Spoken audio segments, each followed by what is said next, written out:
Okay, students, come to Fermi-Dirac statistics, right? So, the distribution of the particles according to Fermi-Dirac. The particles are indistinguishable here in these also. Remember, in Maxwell, particles are distinguishable. In Bose-Einstein, particles are indistinguishable. In Fermi-Dirac, also particles are indistinguishable.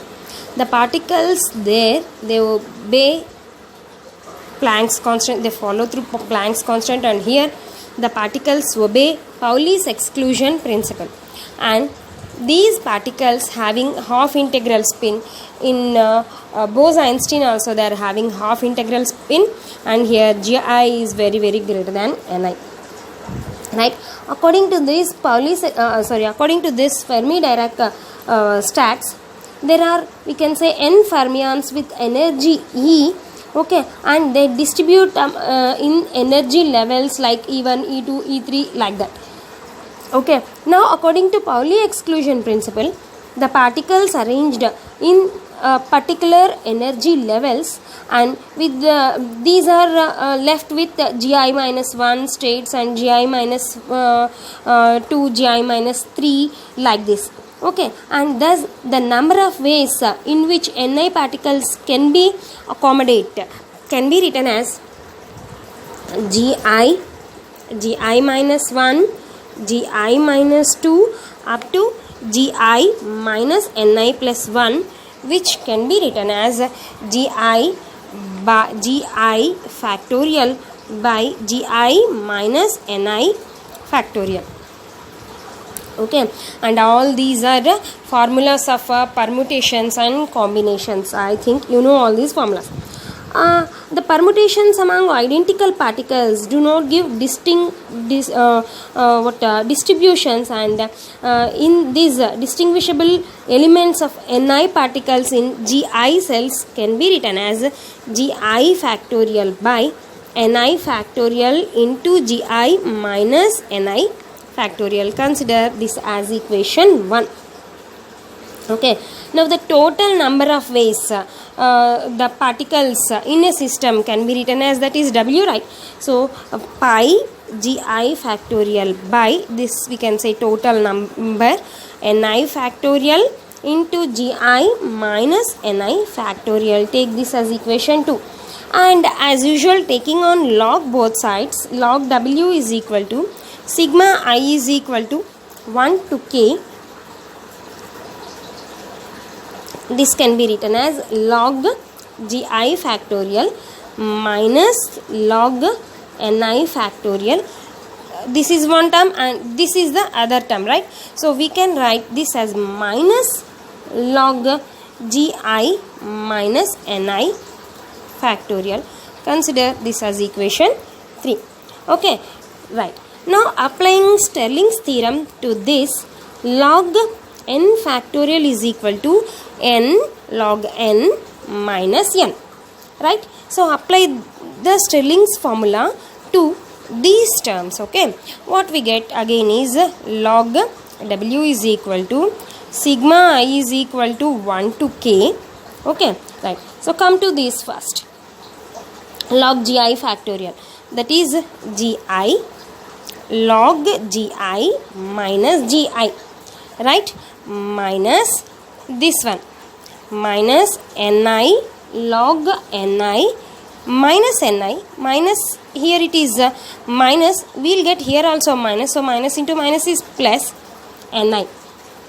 Okay, minus again Gi minus Ni log Gi minus Ni, right, minus of Gi minus Ni, that what we get is plus Gi minus Ni. Consider equation 4. So I'll show these ones, minus of log Ni, right? We are writing this in this form, right? So Ni log minus Ni log Ni, okay, minus Ni, right? So this can be written as minus Ni log Ni, minus into minus is plus Ni, that we are writing here. Okay, right. So we wrote log W is equal to taking log there, right? So now we'll go with what sigma gi log gi minus ni log ni minus gi minus ni log of gi minus ni. Consider this as equation 5. Why? Because minus gi plus ni and here plus gi minus ni gets cancelled, right? So consider this as equation 5 by cancelling the terms. Okay, right. So now for a maximum probability we have to take d log w, right? So log w, we wrote log w here, and d log w can be written as d of, that is this can be written as here log w, and now we are writing d log w. Okay, so d log w is equal to this is constant, so we won't get this term, right? So we can write sigma, this is minus ni log ni, so what we get is minus ni into 1 by ni dni minus dni log ni minus gi minus ni minus dni by gi minus ni plus log gi minus ni into dni, this minus we are writing here. Okay, right. Now this can be written as sigma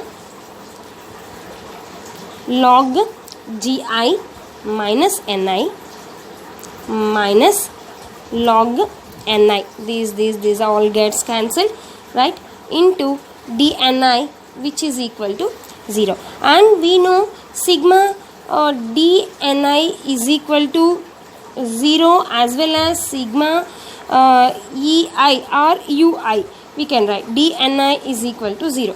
So again the same, adding minus alpha and minus beta to these equations, sorry, multiplying minus alpha and minus beta to these equations, adding them to this equation. Okay, what we get here is sigma log gi minus ni minus log ni minus alpha minus beta ei into dni is equal to 0. Then we can write log gi minus ni minus log ni minus alpha minus beta ei is equal to 0, and again we can write log gi minus ni minus log ni is equal to alpha plus beta ei.